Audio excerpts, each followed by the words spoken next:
I hope you all can hear me. Yes? Okay, thank you. And I'd like to thank the staff here at the Glendale Public Library for making this all happen. So this is an incredible. I think we should give them a hand as well. Yes. Without librarians, where would our society be? You know? So here to all librarians. So I'm Denise McIver, and I wanted to welcome all of our audience members who are part of this experiment tonight, both in person and the hybrid online. I'm looking very forward to the conversation. And because I have New York in my psychic DNA, I love New York history. So this book totally captured me from page 2. Seriously. And there were moments where I followed this young, smart, creative, ambitious Black woman, or as she would tell you, she was known as being colored. And you have to remember that most of the action in this book happens at the turn 1905. So it's barely after the turn of the 20th century, and things were very different. I'm delighted that Dr. Erickson is here. I'm delighted and so proud of the two authors for working in tandem on this project, and it's a marvelous project. I congratulate you on all your successes. So bravo to that. Okay, I'd like to do a little historical perspective. So the first question I have listed here is, how did you two come upon the life story of Belle da Costa Greene in the first? How did this story come to you? Or how did you come to it? How did we come to Belle? And I just want to apologize in advance for my voice. I am not well tonight, so I'm gonna do my best to be heard and articulate, and I just apologize. It's not great. So actually, Victoria and I have talked about this many times. Is it okay if I start off, Victoria? Oh, sure, or else I'll speak for you whenever you can't speak. I got you. Excuse me. For many years before I started writing historical fiction, I was a commercial litigator in New York City, and I knew it was not my calling. I knew I was meant to kind of harken back to my original passion, which was unearthing the marginalized voices of history. And I used to sneak out during my long work days and visit cultural institutions like the Morgan Library. That was one of my favorite haunts. And when one day I happened to be there, and for the people who have never been to the Morgan Library, it is like a gorgeous, stunning jewel box of a library, crimson and gold, and beautiful bibliographical treasures like the Gutenberg Bible and Renaissance art.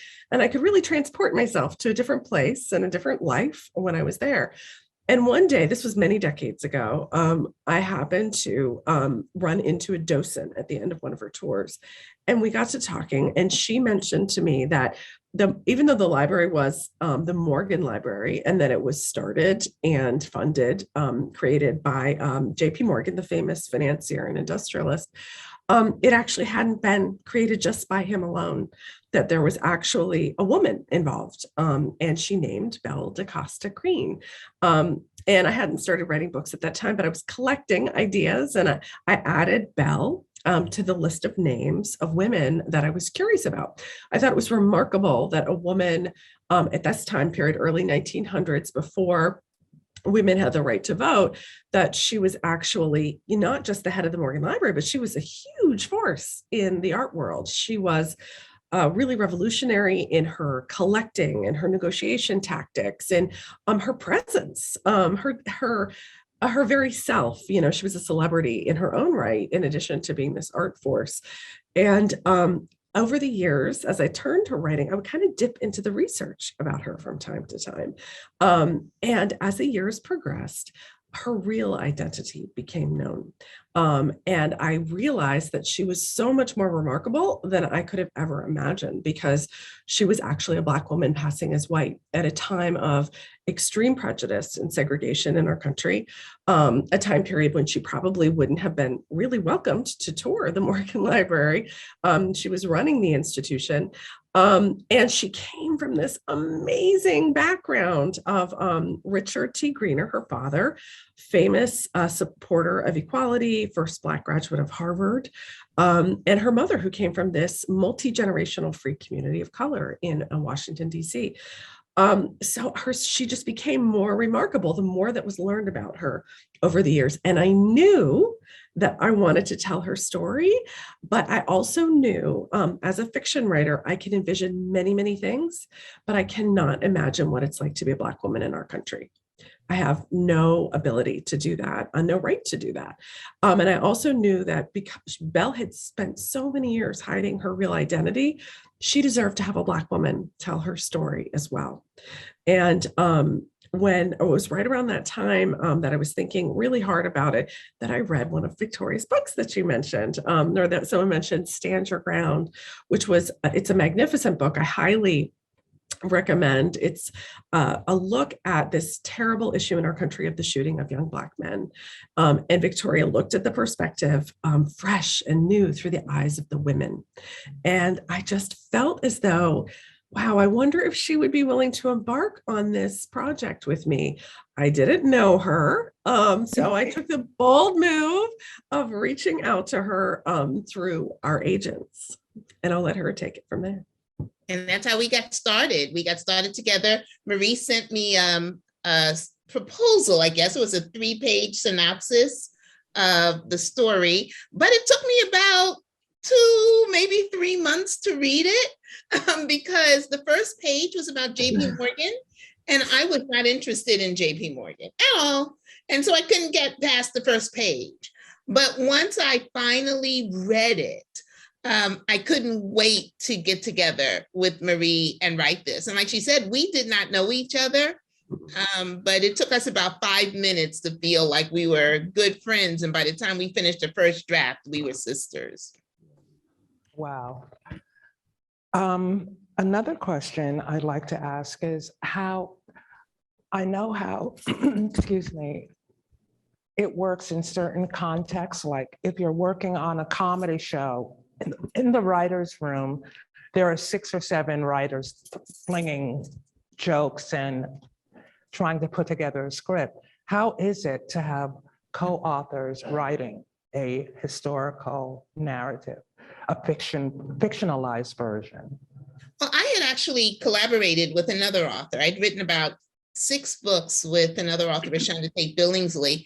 Marie had never written with anyone before. And Marie is very much, I'm talking about her like she's not here, but she's very much. Go right ahead. she's very much an attorney, flow charts and timelines and things like that. I'm totally opposite. Like they give us a deadline. I'm like, that's just a suggestion. They don't really need us to turn in that day, And so we're the opposite. But one of the things that I was able to get Marie to do, and she's gotten me much more focused on these deadlines, was that to understand that there's no way to do this. It depends on the story. It depends on your strengths. And our strengths, we're like, Marie always says, we fit together like this, like a hand and glove. Because the things she hates, I love, and the things that she loves, I hate. And so we put this together. So a lot of people say that in the Personal Librarian, they can't believe that 2 people wrote that book because it seems seamless. Right. And the reason for that is because we wrote every word together. What we did was we discussed every chapter ahead of time.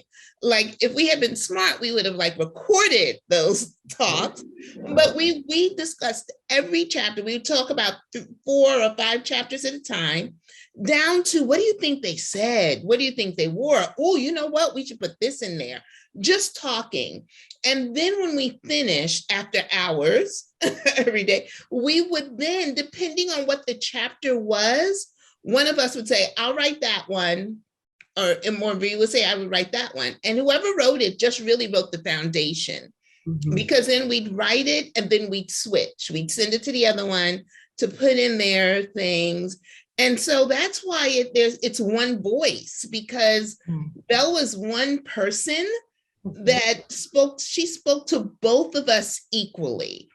And the same way that Marie said that she didn't want this story to happen without a Black author, a Black voice, it wouldn't have been possible to do this story any justice without a white author and a white voice, because she lived as a white woman, even though at night, when she went home and put her head down, she knew who she was. Thank you. What resources did you use while researching this book? It's my understanding that she burned, before her passing, most of her personal correspondence. And I think it's my understanding also that she kept most of I guess this is for archival purposes, for the birth of the library and moving forward, much of her business correspondence. Do you know if she kept journals? I'm just curious because and I've read that, like I said, that she actually burned some of her personal materials. In terms of, I'll start off if that's okay, Victoria. In terms of Belle's personal correspondence, you're exactly right that at the end of her life, she burned all of her letters, and she asked the other people in her life to do the same. The only thing that escaped that bonfire were the letters that she sent to Bernard Berenson. Bernard Berenson, for people who haven't read the book or aren't familiar with him, he was a world-renowned Renaissance expert. Really, he's been described as the person who really kind of rebirthed the Renaissance artwork. He gave it, and it kind of fallen by the wayside, and he explained it to people, gave it new life, really brought the artists to people's attentions. And he was very well known in the circles that Belle traveled. They met professionally, and then they formed a relationship that was more than professional. But it was a relationship, despite what Victoria and I wrote, it is a relationship that lasted for many, many decades throughout her life and changed over time. She wrote to Bernard as if it was a journal. It was almost like writing to Bernard was her journal. From what I understand, she would almost like keep a letter open and write, oh, this is what happened today. And then she'd turn it over and do the next day, which frustrated him to no end because he was an ardent letter writer. He would write every day without fail, especially when they were in a kind of a hot and heavy part of the relationship. I was slated to go to Italy. The letters, those letters, the Bernard Berenson, Belle da Costa Greene letters, were in Itati, which I think that's how you pronounce it. It's the villa that he lived in out in, I think it's in Tuscany. When he died, he donated it to Harvard. And at some point in that history, those letters were found. Those letters were discovered.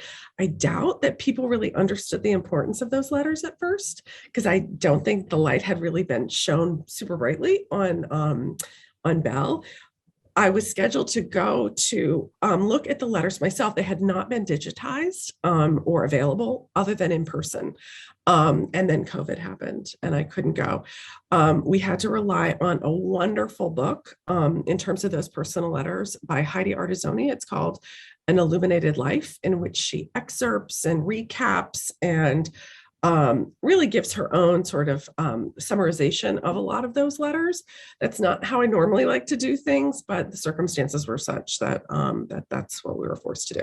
But that is just part of the research that we did. There was research into, oh gosh, Gilded Age, the Gilded Age world, J.P. Morgan, his family, the art world, in Canubula, if I'm pronouncing that right, early printed artwork, Caxtons, Gutenbergs, illustrated manuscripts, Bohemian, also, then the Bohemian lifestyle, because she had that. What did she wear to the Vanderbilt's ball? Right.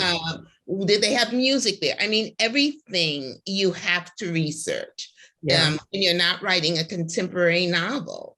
You have to research how did they travel around the city. Right. It drove me nuts when she was getting together with her friends and she couldn't call them on a cell phone. That drove me nuts because I'm like, what? How do you get together with your friends and suppose they don't show up? So we had to do all of that, which I just love.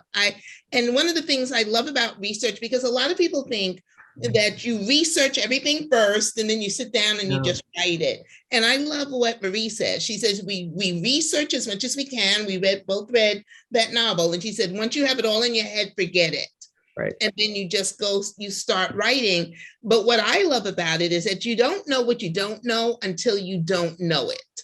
And so when we're writing the Vanderbilt's ball, I'm like, well, who's there? Like, and what does it look like? And we found floor plans of the ships that she went from the United States over to London. It's wonderful. The research is what I love about historical fiction. You better love it, because you're going to be knee deep in it for a long time, whether it's the macro, developments, the historical movements, social, cultural, political, military, or it's micro stuff, like what are they wearing? What are they eating? And, those are the things that really bring a character alive, and it becomes an engaging story rather than a nonfiction text. Dr. Erickson has joined us tonight from the Morgan Library, and I would like him to talk about her archives that are there, and also about, is it 2024 that the exhibit will be scheduled to open? So Dr. Erickson, would you be kind enough? Yeah, no problem. So I'll say at the outset that this book was really special to me because I started my appointment as the new Astor curator of printed books and bindings. It's the department which I head. And so when you see all those books in the beautiful East Room, those are now my charge. And I read the Personal Librarian right before I started my position. I had already been, pretty immersed in Heidi Artizona's work. And so I like the interpretation, the sort of narrative aspect. Of course, the biography does have quite a bit of that kind of speculative narrative element to it, but this did something different. This spoke to me on a personal level as somebody who's working in a field that has been historically exclusive. And so it was somewhat cathartic on that level. And I related with your interpretation of the character, Belle, as sort of a larger than life figure, very, very closely. But then coming into the position and being at the Morgan, being immersed at the Morgan every day, day in, day out, spending numerous hours in the vaults, going through the collections, Belle's presence looms large there. You'll see little notes in the collections, commentary about her acquisitions, commentary about really erudite commentary about particular editions, incunables or manuscript or block books. She seems to have a vast wealth of knowledge about the various collecting areas of the Morgan strengths. One thing that comes out in her archival presence is that her professional life was so important to her. Right. And I think that's an aspect of the story that is going to be foregrounded in the exhibition. And the exhibition is scheduled to be released in 2024, which is a celebration of the centenary of the opening of the Morgan as a public institution. It was J.P. Morgan Jr., along with Belle da Costa Greene, who opened it up to the public. J.P. Morgan, the father, founded the library with Belle da Costa Greene, but it was really his son that made it a public institution. So this is an aspect of the story that's really going to come to the surface. Oh, I'm so happy. That's amazing. I think, Dr. Erickson, that Jack, I think Jack was the son's name, trusted her enough and her acumen as not only a scholar, she was most definitely to me a self-taught in a way, but she was definitely a scholar so that she could talk to anyone. When she went to London for that auction to buy that huge, was it the Holt collection? I forget the name of the seller. I can't remember. Accent. Yeah. So I thought she could hold her own in any environment. And she definitely showed that at the Vanderbilt's ball and the Woolworth ball and the other places where she socialized. But then I also felt that there was a tension within her internally, like when she's at that, I think it was the red party where they had everything was red from clothing to food, that she saw a Black butler. And I'm not sure if that's the right party, but she makes eye contact with him. And there was almost a primal urge within her to have a word or a few words with him, but she remembered where she was and how it would have, because nobody at that party would have talked to a Black butler. Yeah. And she couldn't, she had to hold herself back. And that must have been so painful for her that she could not emotionally, in that instant, reach out to that butler and just acknowledge him. I mean, she did catch his eye. And I think she said thank you when he gave her additional champagne or something. You know, that was an interesting thing that Marie and I talked about the whole time, because we don't know how Belle felt about being Black or about passing. We don't have anything to know, but we could extrapolate from what we do know about her. And we do know who her father was and his pride in his race. And we do know who her mother was and her family's pride in their race.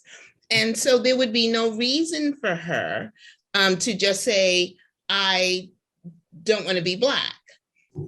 We really believe what we wrote, even though it's fiction and it's our interpretation of Belle.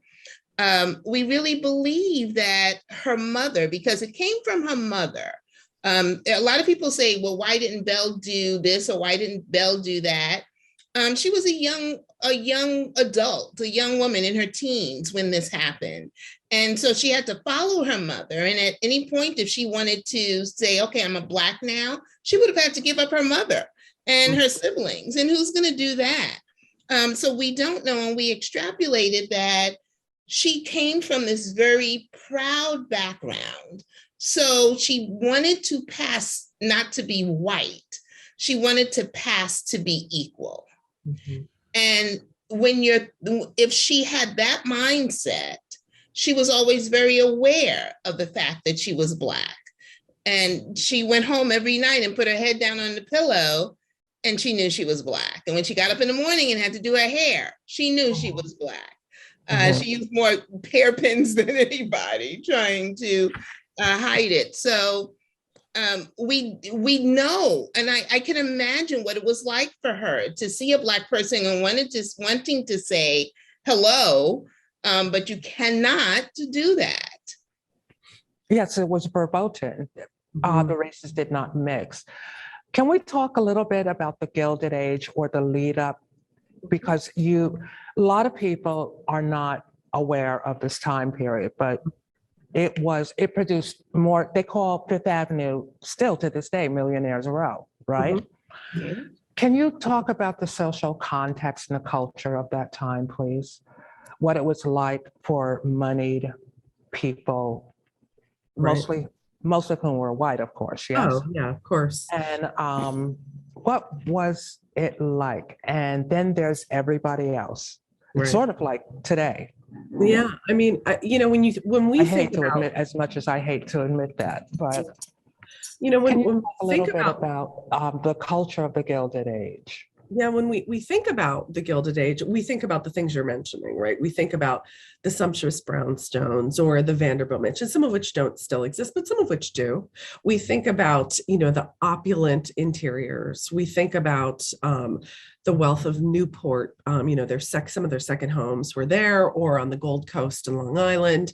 We think about extreme wealth because there was really, I don't want to say for the first time, but in some ways, it really was the first time that there was this massive wealth. Prior to the Gilded Age, there was, at least in New York, a sort of an echelon called the Knickerbockers, which were this Dutch, not all, but a lot of Dutch descendants or who had Dutch ancestry, who had been in this country for a long time and had money, but didn't have Andrew Carnegie money, didn't have Frick money, didn't have even JP Morgan money. Now, to be fair, JP Morgan would have been considered not one of the most lavish, even though he was extremely wealthy and he had this gorgeous library. There definitely were people who were living more lavish, more he would consider garish lifestyle. So when we think about the Gilded Age, that's what we think about. But one of the things that was important to Victoria and I is to talk about the other part of the Gilded Age, because the Gilded Age came on the heels of the Civil War. The Civil War ended in 1865. Immediately thereafter, we had Reconstruction and a period of time when there was hope for equality. And there was some progress. We had the Civil Rights Act of 1875. We had, for example, Richard T. Greener benefited from that hope. He was the first Black professor at the University of South Carolina in a time period when it went from segregation to integration. But as the years went on, not too many years, that hope started to be peeled away, and white supremacy started to raise up, and segregation and Jim Crow started to raise up, some in practice, some in actual legislation. And that's the underbelly of the Gilded Age. When we think about, the Gilded Age, we think about the balls and the Vanderbilts and we think about the mansions, but we don't think about how those parties happened and who was serving in those homes, whether they were immigrants who were living in incredibly impoverished conditions, or whether they were formerly enslaved people who had been free, but who by no means were equal. And as the years progressing, we're going to become less and less so. So, I think it was important for us to show both sides of that time period to kind of, and Belle operated in both, she really did. Which is pretty amazing in and of itself. Very yes. rare. I'm also thinking that because of Jim Crow and segregation in the South, this was probably the dripping of the Great Migration of people moving to Harlem, to Chicago, and eventually to Los Angeles. If you've read The Warmth of Other Suns by Isabel Wilkerson, which is a great detailed study of the Great Migration. I think something like 3 million Black people moved from the southern states of the United States up where they believed they could go to a city where they would not experience the Jim Crow racism, but they found racism just not the same. It was less in your face, but they still had to deal with racist behavior of the other people, and they had to struggle. So that was, it was an important time in Black history. So moving on, Belle started working for J.P. Morgan shortly. She was in her early 20s. I think she was about 21, maybe 22. Well, she did what a lot of women do today. That's what she told people. Right. She was a bit older, we believe. Yeah, I mean, we've seen it. I think she and Dr. Erickson might know better, but I think she used to say that she was born in 1883, but I think she was probably more likely born in 1879, which would have made her closer to, mid to late 20s when she started. But then as now, there was ageism. So she wanted to be as young as she could. Age was just a number. Yeah, for Belle. Well, I asked that because she did not have extensive experience as what we call a special librarian. Jesse, when I was in library school, we had academic librarians, law librarians, of course, your public librarians, but there's a special class of librarians who work. I work for an art museum. Jesse is an MLIS graduate working for a public research, but it was private until it changed over to being public in 1924. So I guess my question is, she had maybe 2 years of experience in the academic library at Princeton. What was it about her, and I was fascinated, that actually forced or caused J.P. Morgan to hire her? And he mentions the fact early on in the book that you don't have a lot of experience, but she was determined. Yeah. So I wondered if he sensed her force of will. I wonder if he saw a comrade, an ally in her. Like your take on it. Yeah. Do you want to go, Victoria? Do you Yeah, want me? I think it was all of the above. Yeah. I think she was this young woman, he didn't matter. I think he found her attractive. And so he was like, oh, this is another piece of art I can have in here. I think he found her smart.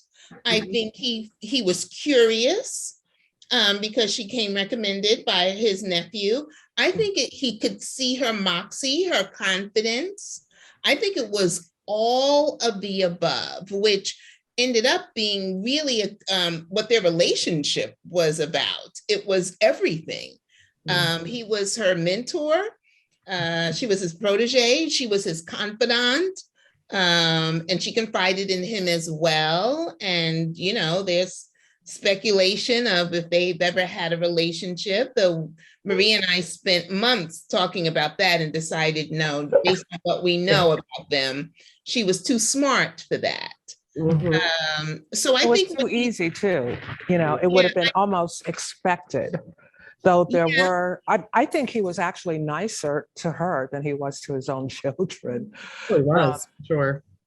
I think he didn't have a lot of patience for Anne, his daughter, but he also did not share her politics. So that could mess it up. But I just think it was all of the above with Belle. I think.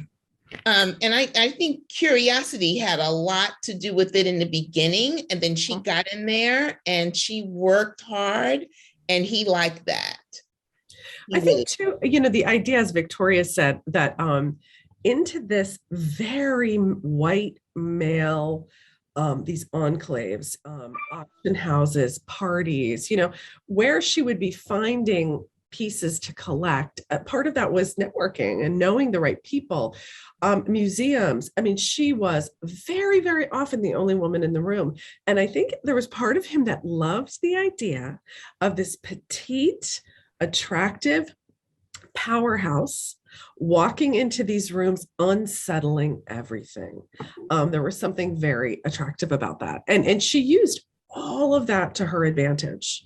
I'm sure there were moments when she was nervous, but she never let it show. And that moxie and those sort of rare negotiating practices really got her far. But I do want to say something about the library sciences. And again, maybe Dr. Erickson would weigh in on this more. But, at this time period, it's my understanding that there wasn't a specific training in library sciences as there is today. It wasn't as formalized. It was just starting out.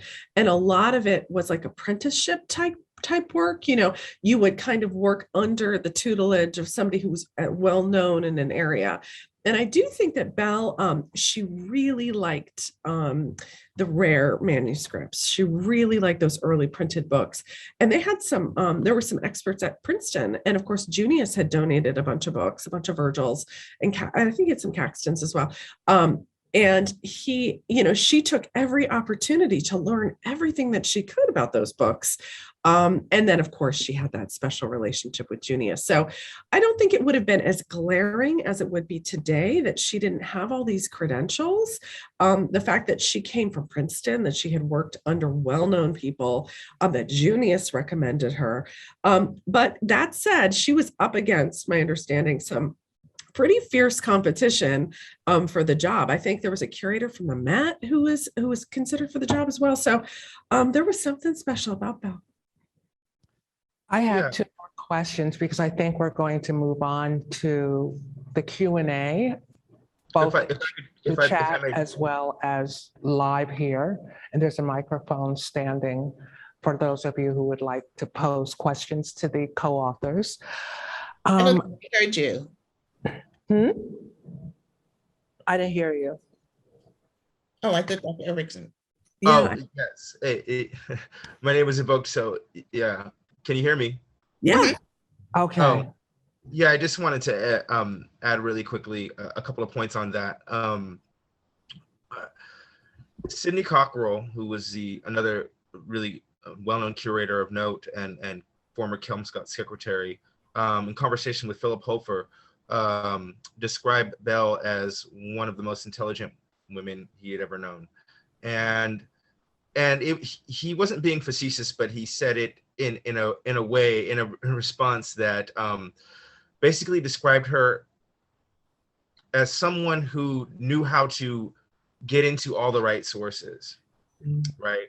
And to learn everything one needs to learn about a particular topic when they need to learn it.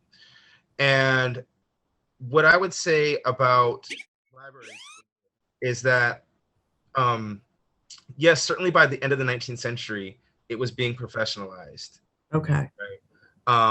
The librarianship as a field was being professionalized, and library education was being professionalized. And we have to remember that, she retires by the middle of the 20th century, right at 1948. Shortly before she passes, and so she would have seen during that time, the whole arc of that professionalization come to its fruition, right? And so, it wasn't necessarily in the cards that she would have been able to rely on just her connections alone. So there was something about her savvy and her intellect. And you have to remember that her father was interested also in rare books. Her father had a background in rare books as well. Yeah. So she had the opportunity to study art history and the history of and interact and engage with the idea of rare books, in theory from a pretty young age. So I think that combination of all those things together really sets her up for success when she walks into that interview. Well, she was very driven. We can tell that she taught herself Latin, Greek, and French, and she was fluent in French. Yeah. She was driven, encouraged by her mother, we believe, who I think she was just like a lot of Black mothers who say you have to be 3 times better just to be considered equal. So get out there and do it. And do it. Get your foot in the door any way you know how. And then she ran with it, clearly. And he trusted her. Did he ever? Explicitly, implicitly. I think we have time for one more question. What would you like your readers? And I know it sold many, many copies, and I know you must have heard back from readers. What would you ultimately like your readers to glean from this narrative, from this story? One of the things that was important to me in writing this novel is that in the African-American community, passing is looked down upon. And one of the things that it was very important for Marie and I, Marie kept saying, I want us to show the sacrifices and the struggle. And because in the African-American community, sometimes it's believed that people pass because they want to be white. And I think we gave people an opportunity to understand passing from a different perspective. And I think we accomplished that because there's a lot of people that said, we changed their minds and they understand it. And they understand that people were just using whatever advantage they had, just like Black people use whatever advantages they have in today's times. So that was one of the most important things to me because I remember, I can't remember who it was, but someone was interviewing us and she said that she almost didn't want to read it. Do you remember who this was? Karen Grigsby Bates. Oh, Yes, on NPR. I couldn't remember who it was. And she's like, she almost didn't want to read it because it was another book about passing. And she just didn't like people who passed. And this book changed her mind. This book gave her a different perspective. And to give it to her, to give her a different one, I think we accomplished our goal. That was huge. I think for me too, this is what I do and what I've been doing for a long time is write historical fiction about women who've left important legacies, but whose stories aren't known, so that we can shift the lens on the way that we look at the past and see these women where they've been all along, hiding in plain sight, and start to really give them their just due. The fact that the ability to do that with a Black woman, and really there are, when you look at our society, who is more marginalized than the Black community, to give a voice and to put back into the narrative this powerful, incredible Black woman who was there all along. People didn't realize it, and to shift the way that people look at not just the Morgan, but look at that time period and start to see her where she was and where so many other Black women are. Nothing is more, rewarding. I don't know if that's the right word. It's such an honor when Victoria and I get lots and lots of pictures of people who take their personal librarian to the Morgan Library and take pictures of themselves there with that book. And it just makes me feel as though they're seeing Belle where she was, inhabiting those hallways, building up that collection. And that to me is like, oh my gosh, we really did do it. We really put her back in the narrative in a very, obviously Heidi Artizzoni had done that, and the Morgan has talked about Belle for a long time, but it really brought her alive in a very meaningful way for a lot of people. And that really meant the world. That was a huge honor to be part of that process. I was in the Morgan Library visiting Dr.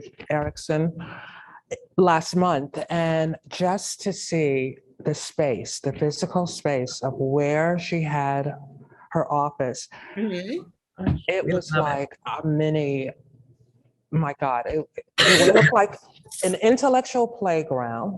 I mean, the Gutenberg's out there. She has these phenomenal books lining the entire space. It looked like a perfect square. Maybe I'm wrong, Jesse, but it was perfectly calibrated to me. And to know that she was directly across the hall from J.P. Morgan, and he could yell for her to come in. He did. Which I love that. Belle! And sometimes they would play cards together. So I like the fact that he was in close proximity, but I also like the fact that she had her own universe. Yeah, I love it too. And it was quite impressive to me. And as a Black librarian, I'm very proud of her accomplishments, her achievements on behalf of Mr. Morgan. And she was the first director. She also hired a lot of women in her wake, I guess, so to speak. Yeah, and one of the things that I was amazed by when I was at the library was that check for $80,000. I don't remember what year it was cut for her. But Jesse, I was amazed that she was making that kind of money, probably in the late 30s? Or maybe earlier. He was very generous to her too. Yeah, even earlier. Even earlier, yes. And she was generous to the women who came up. She trained women. She was an early feminist in some ways. Yeah, she wouldn't have called herself that, but she No, certainly but was. she also hung out with suffragists, Yeah. Mhm. learned how to drink cocktails in bohemian beer. bars in the Yeah, West she learned how to Village. drink dark beer down in those Yes. bars. Yeah, she did. So she was her own butterfly, but she was very much serious about her work with Mr. Morgan. Oh, She absolutely. could hang with the best of them. That's Yeah. what I learned. You have to be able to be in whatever room. Whatever room. Mhm. Yeah. I always say that she was an uptown girl and a downtown girl. She could hang She was both. uptown Yes. with the Vanderbilts, and then she could hang out Saturday night down in the village. Down in the village, yes, the West Village. So, Jesse, would you like to add any additional thoughts? I'll just note that, Marie, you mentioned your plans to go down to Itati, and those plans, coming to a halt because of the pandemic. Well, the Morgan has been in working in collaboration with Harvard and Itati to digitize those letters and make them available through Harvard and Itati. There's just a rich archive there in those letters because they cover a lot of topics. Similarly, her professional correspondence, right, at the Morgan, does shed some light into some aspects of her personality. So, it's hard to cleanly divide her professional life from her personal life and the correspondence there. So, those transcriptions hopefully will be available, late 2022 or perhaps early next year. They're going to shed light on a lot of various aspects of early to mid 20th century professional work and bibliographic history and the art scene and art history and all the sort of minutiae and machinations involved in that world. So we're really excited about that. So crazy excited. You've no idea. I'm so excited about that. And I'm so just thrilled with, we only know what we've been told by people at the Morgan, but we're so excited about what you guys have planned for 2024 for the celebration, for your 100-year celebration of the institution becoming public. It's just really thrilling. I can't wait. Oh, We and should really all go. We have Bookman's Paradise. When does it open, Jesse? 2024. I'm not sure the exact date. Okay. But it will be part of the centenary. And we have Bookman's Paradise open right now, which covers the history of the Morgan as a space, the architecture, and some of our, the greatest books in our collection are featured. And also some of that professional history comes out there. And there's a section on Belle da Costa Greene. And so it looks fantastic. We just had our opening this evening. I just got home from it, and for anybody that's in the New York area or visiting, come by and see the show. Thank you. It's right outside of Midtown Manhattan, and it's a nice walk from Grand Central or wherever you're coming from. I think we have some guests, audience members, who might have questions for our panel. Would you like to introduce yourself and then ask your question, please? I'm from Pasadena. Can you hear me? Yes. Yeah, we can. Okay. Right up the street from the Huntington Library. And I love the way you introduced Henry Huntington into this whole narrative. And it almost seemed like, well, I loved all the auctioning and the jockeying for position and all that. That was fascinating. And then it seemed like Arabella was at one of the parties and you kind of started with her, and then Henry shows up. It almost seemed like they were competing for a finite pot of rare documents. Is that really how it happened? Yeah, with some of the Caxtons for sure. I mean, those were a huge prize for people who were interested in creating a full collection. There was one auction in particular, which we highlighted, and we used real people for that one. That was one that was very heavily covered by the press as well. And Belle, of course, was very, the light was shown upon her for her getting some of the Caxtons for a New York institution or for New York Library. But yeah, I think it was important to show the circles in which she was working. I mean, the Huntingtons were hugely powerful then. Arabella was a force herself, although it was the male members of her family who would most likely be at the auctions. And, there was a finite pot of key items, and I'm sure, again, Dr. Erickson would know better, but, some of these items, there might only be one or two in the world. That might be it. I mean, so if you, like Belle, were very interested in creating an academic collection that could compete with that was their goal, to really compete with some of the finest European institutions and collections.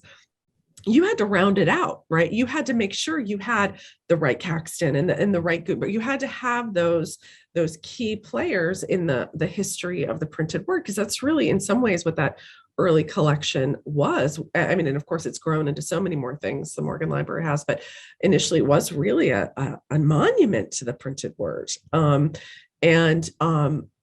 get that one Caxton, you were going to go toe to toe with whoever, at least Belle was. Thank you. Thank you. Yeah, and I'll just add really quickly that it was the Huntington that inspired me to pursue a career in rare books. My visits growing up as an adolescent to the Huntington Library. I'm from Los Angeles.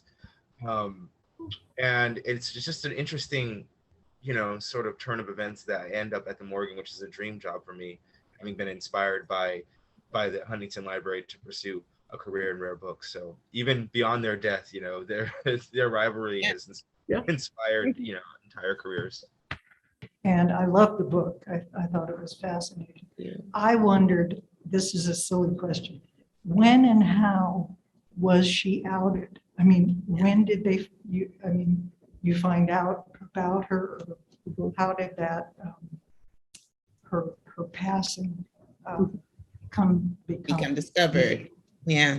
That's not a silly question. That's one we get all the time, right, Victoria? That's yeah. And so a lot more, because my focus is on the Chicago thing, but a lot more about what happened before his letters were discovered. Yeah. So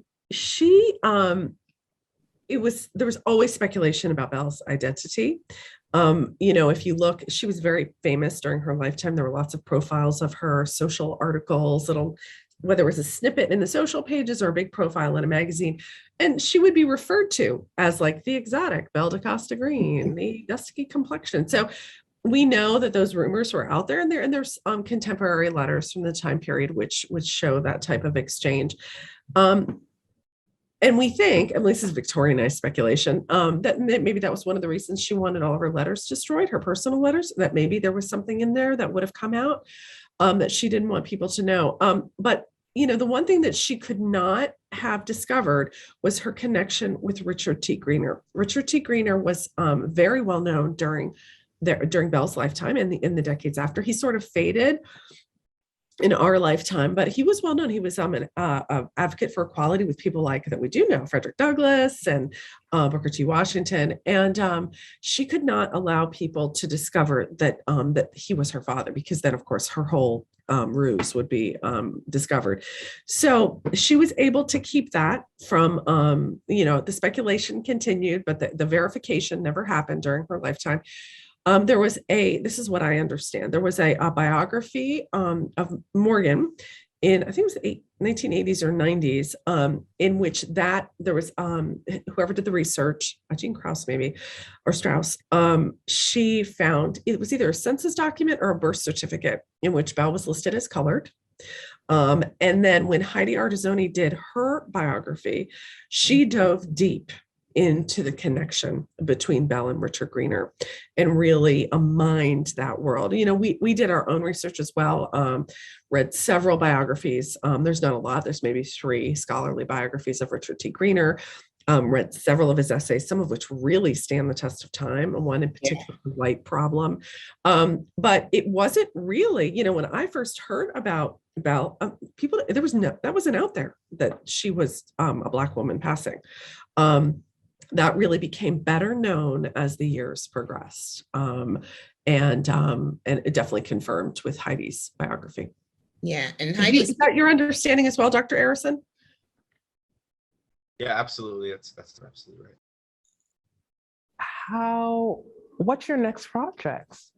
Is it individual solo projects, or is it going to be another co-author situation? we do solo projects. And I have this historical fiction bug in me. That's what Marie does. But I don't, even with my solo projects, I don't take a move without Marie. So our second novel will be coming out next year. We just turned it in. You remember that deadline thing? It was a suggestion. We just turned it in, and I'm so excited about it. It's the story of the friendship between Eleanor Roosevelt and Mary McLeod Bethune. And a lot of people are not aware of Mary McLeod Bethune, who was probably the most powerful African-American in the late 20s, 30s, and 40s. She was the first Black woman in the presidential cabinet with FDR, but it's the friendship between these two women.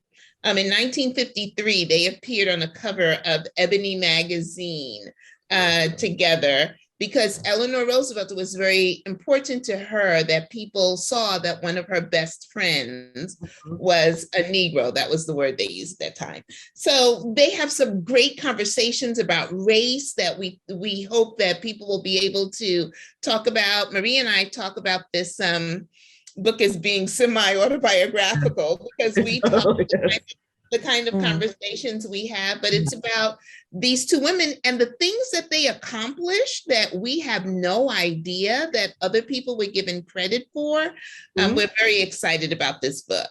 So excited. I mean, So next year we have that to look forward to. Next summer. Next summer. Okay, we'll keep an eye out. Do you have the title? Can somebody write it in the chat for us? We wish. Well, yeah, we had some titles. We had some names that we're not sure. I guess that's what we have to just say. We're not sure yet. We have some working titles that we should probably not divulge, but we will. Okay. We're in the process of discussing it right now. We'll be looking forward to this. Thanks. I mean, bravo on what you've done individually and as a co-author writer team. It's difficult, but you guys have forged, I can tell, you're like one cell at this point. Oh my gosh, yes. I'd rather write with Marie than write alone. So.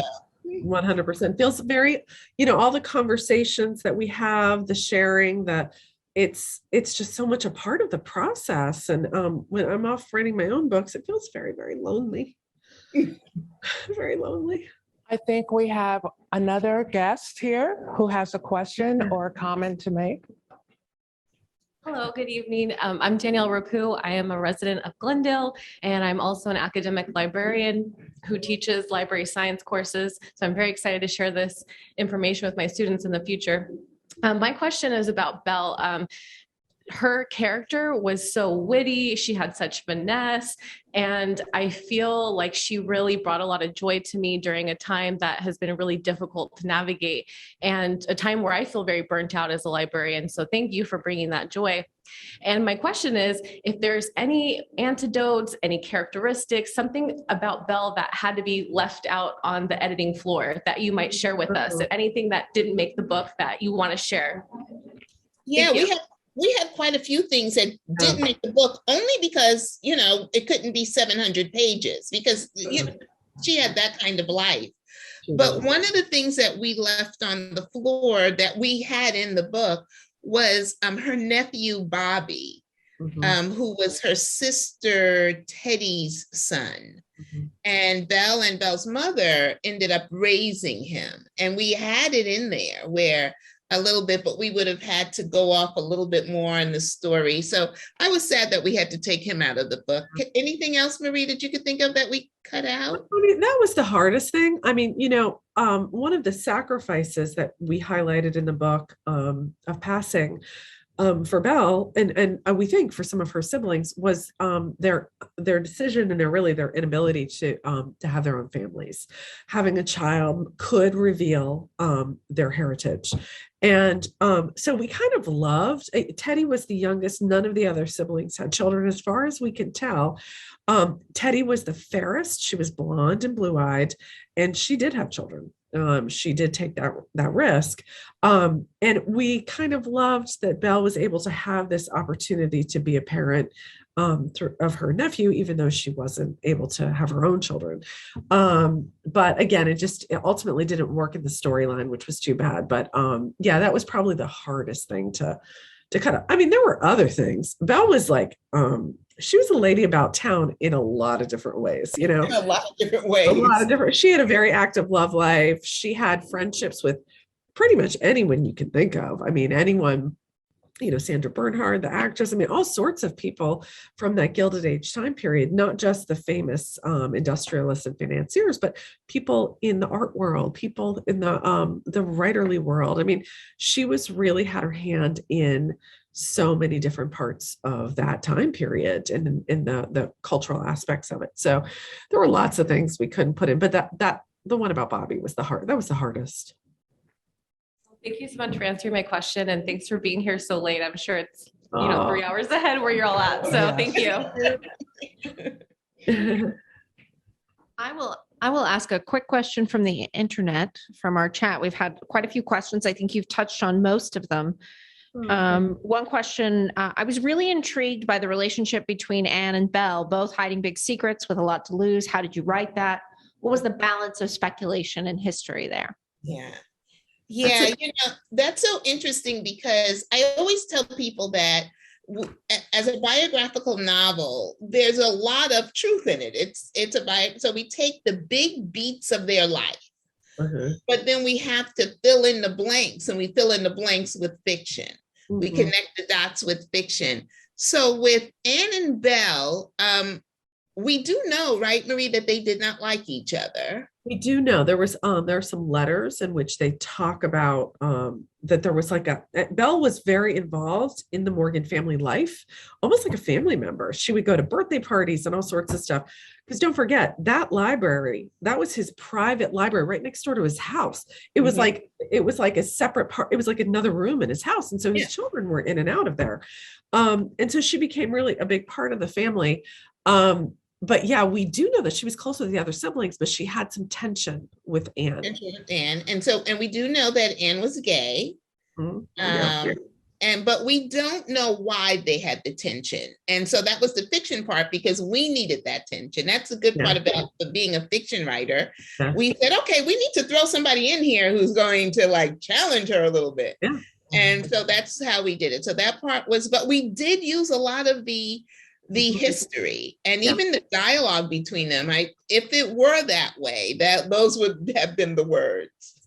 You know, the other thing about choosing to explore Anne's identity, and again, as Victoria said, we did use a lot of other people that were really her life. You know, she was very good friends with Elsie de Wolfe, and that she was in a Boston marriage, and we knew those things to be the case from other research. But you know, we don't know if Belle knew Anne's secret. I would presume that she did. I think it was kind of an open secret.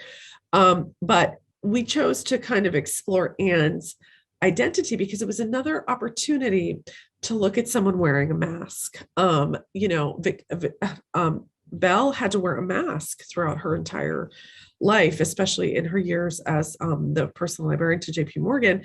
And here was another opportunity to show somebody else from the Gilded Age wearing a mask, someone who couldn't be their authentic self, and how that was both a tension between them and something that they ultimately could share. So it was another way to kind of look at the dichotomy of that time period. Do you think her story is unique, or do you think there are other untold stories of men and women who did extraordinary things, partly by passing?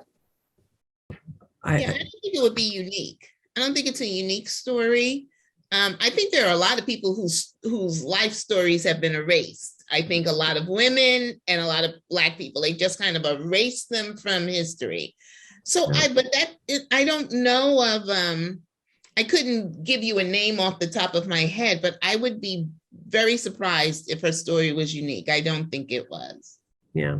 I mean, I think it certainly, she might have been one of the higher profile people to pass, but we don't really know that, For example, in the co-written book we're writing right now, I'm thinking of Walter White, who was, I mean, you would have, he was the head of the NAACP, hugely important in the civil rights movement. We meet him kind of early in his career.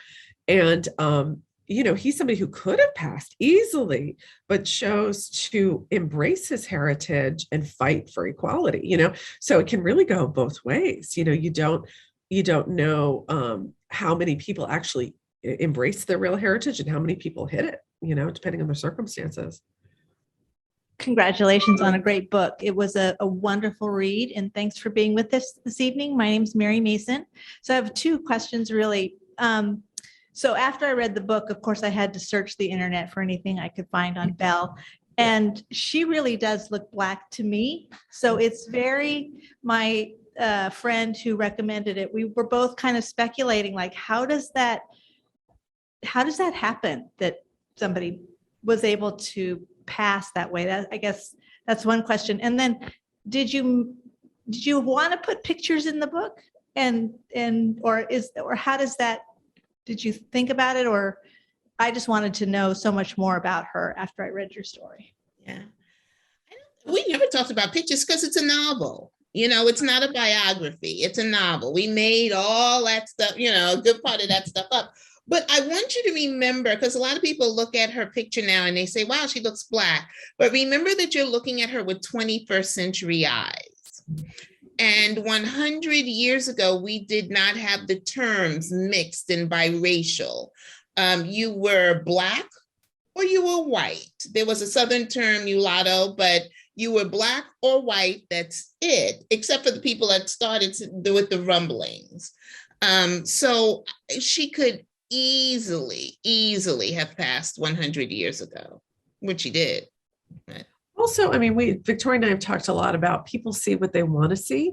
Yeah. When you walk into the Morgan Library at that time and you saw this petite woman standing next to JP, and then on his arm at parties being introduced, you would assume that JP Morgan would not have a Black librarian, right? That would not be something you would think would be happening. And you would see a white woman. Should I tell the story about the painting? Yeah. So in JP Morgan's study at the Morgan, there's a painting that's behind his desk. I think it's called Portrait of a Man now, but at one point it was called Portrait of a Moor. It's from the 1600s or 1500s. It's School of Tintoretto. And I have been at the Morgan many, many times before I even, decided to write this book, with Victoria. And I'd walk by that painting many times. There's many beautiful paintings there. And what I saw on the wall was, another white man portrait. Or there's a lot of religious paintings there. And when the first time Victoria and I went there together, we were in that study and we were talking about the room and looking around. And all of a sudden I looked over and she was frozen before that painting. And I said, what's wrong? And she's like, why is there a Black man on JP Morgan's wall? And I looked at that painting, excuse me. And I looked at that painting really with fresh eyes, as if I'd never seen it before. And all of a sudden, I could see that it was a Black man, or a man of African descent of some variety, and that he looked an awful lot like Belle's father. So, it was one of those moments when you realize that people see what they expect to see, whether or not that's actually what's right before their eyes. And I think that was very applicable to Belle and her situation. Thank you. I look forward to visiting in 2024. Yes. Everybody should visit. Everybody here. Everybody. You haven't been there. Well, this has been such a wonderful conversation. Thank you, everyone, for your time this evening. If we could just give another round of applause to our wonderful presenters.